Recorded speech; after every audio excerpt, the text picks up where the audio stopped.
Kami mempersembahkan renungan Santapan Rohani, terjemahan dari renungan Our Daily Bread.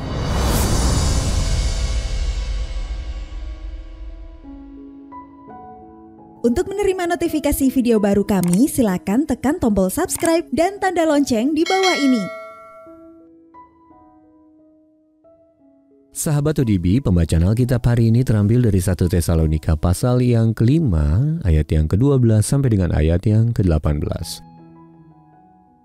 1 Tesalonika pasal yang ke-5, ayat yang ke-12 sampai dengan ayat yang ke-18. Nasihat-nasihat. Kami minta kepadamu saudara-saudara, supaya kamu menghormati mereka yang bekerja keras di antara kamu, yang memimpin kamu dalam Tuhan dan yang menegur kamu, dan supaya kamu sungguh-sungguh menjunjung mereka dalam kasih karena pekerjaan mereka. Hiduplah selalu dalam damai seorang dengan yang lain. Kami juga menasihati kamu, saudara-saudara, tegurlah mereka yang hidup dengan tidak tertib, hiburlah mereka yang tawar hati, belalah mereka yang lemah, sabarlah terhadap semua orang. Perhatikanlah, supaya jangan ada orang yang membalas jahat dengan jahat. Tetapi usahakanlah senantiasa yang baik terhadap kamu masing-masing dan terhadap semua orang. Bersukacitalah senantiasa, tetaplah berdoa, mengucap syukurlah dalam segala hal. Sebab itulah yang dikehendaki Allah di dalam Kristus Yesus bagi kamu. Ayat mas renungan hari ini terambil dari 1 Tesalonika pasal yang ke-5, ayat yang ke-16 sampai dengan ayat yang ke-18. Bersukacitalah senantiasa, tetaplah berdoa, mengucap syukurlah dalam segala hal, sebab itulah yang dikehendaki Allah di dalam Kristus Yesus bagi kamu. Renungan hari ini berjudul Digerakkan untuk Berdoa, ditulis oleh Katara Payton. Seorang rekan kerja pernah berkata bahwa kehidupan doanya bertumbuh berkat manajer kami. Saya terkesan mendengarnya, mengira bahwa mungkin atasan kami yang berkarakter keras itu telah memberikan semacam dorongan rohani yang mempengaruhi cara rekan saya berdoa. Ternyata dugaan saya salah. Rekan kerja yang juga sahabat saya itu lalu menjelaskan, setiap kali aku melihat ia muncul, aku langsung berdoa. Waktu doanya bertambah karena dia jadi lebih sering berdoa sebelum berbicara dengan sang manajer, yang menyadari bahwa ia memerlukan pertolongan Allah dalam hubungan kerjasama yang tidak mudah dengan manajernya. Keadaan itu mendorongnya untuk semakin sering berdoa. Saya ikut meniru praktek doa yang dilakukan rekan kerja saya dalam masa dan interaksi yang sulit. Alkitab juga menganjurkan praktek tersebut seperti disebutkan dalam 1 Tesalonika ketika Paulus mengingatkan pengikut Kristus, tetaplah berdoa, mengucap syukurlah dalam segala hal, pasal yang ke-5 ayat 17-18. Apapun yang kita hadapi, berdoa selalu menjadi hal yang terbaik untuk dilakukan. Berdoa menjaga agar hubungan kita dengan Allah tetap terhubung. Dan kita pun mengundang rohnya untuk menuntun kita. Galatia pasal yang ke-5 ayat yang ke-16. Jadi daripada mengandalkan keinginan kita sendiri sebagai manusia, maka kita pun terbantu untuk hidup dalam damai seorang dengan yang lain. Bahkan di saat menghadapi konflik. Sahabat ODB, dengan pertolongan Allah kita dapat bersukacita di dalam Dia, tetap berdoa tentang segala sesuatu dan selalu mengucap syukur dalam segala hal. Semua hal ini menolong kita untuk hidup semakin harmonis dengan saudara-saudari kita dalam Yesus. Sahabat ODB, hubungan dengan siapa yang perlu lebih tekun Anda doakan? Lalu bagaimana doa dapat menolong Anda untuk mengikuti pimpinan Allah daripada keinginan Anda sendiri? Mari kita berdoa. Bapa Sorgawi, tolonglah aku ya Tuhan untuk selalu ingat berdoa dalam usahaku menjalani hidup yang harmonis dengan sesamaku. Dalam nama Tuhan Yesus kami berdoa. Amin.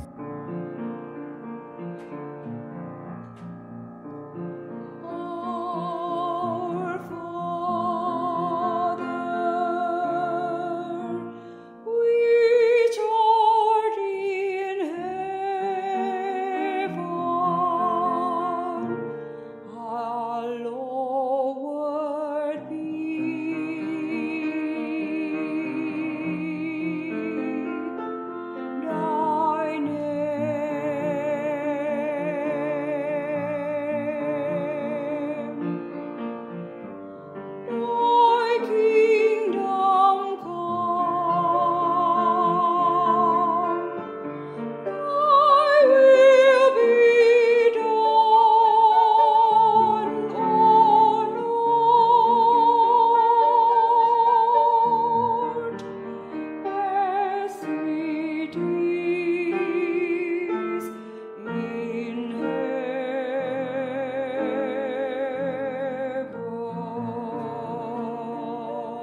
and forgive us our debts, as we forgive our debtors, and lead us not into temptation, but deliver us from evil.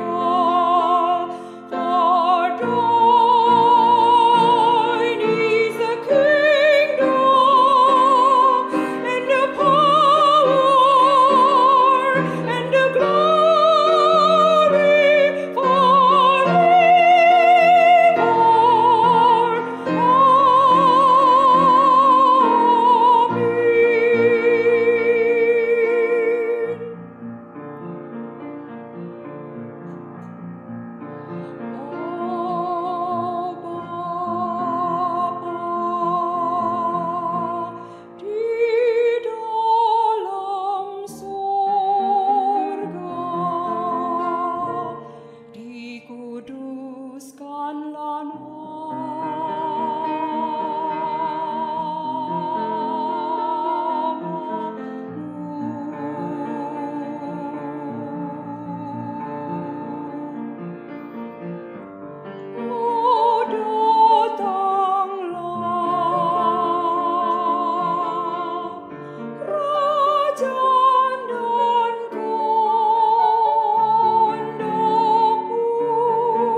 Dalam cobaan, lepaskan ku dari yang jahat.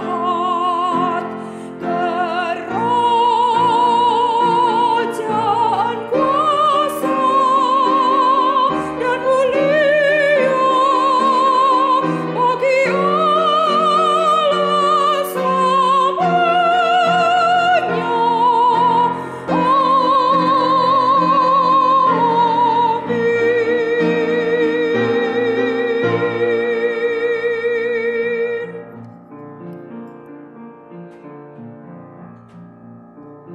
Our Father, which art in heaven, hallowed be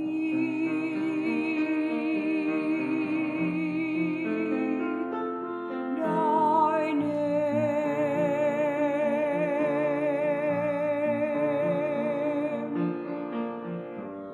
Thy kingdom come, thy will be done on earth as it is in heaven.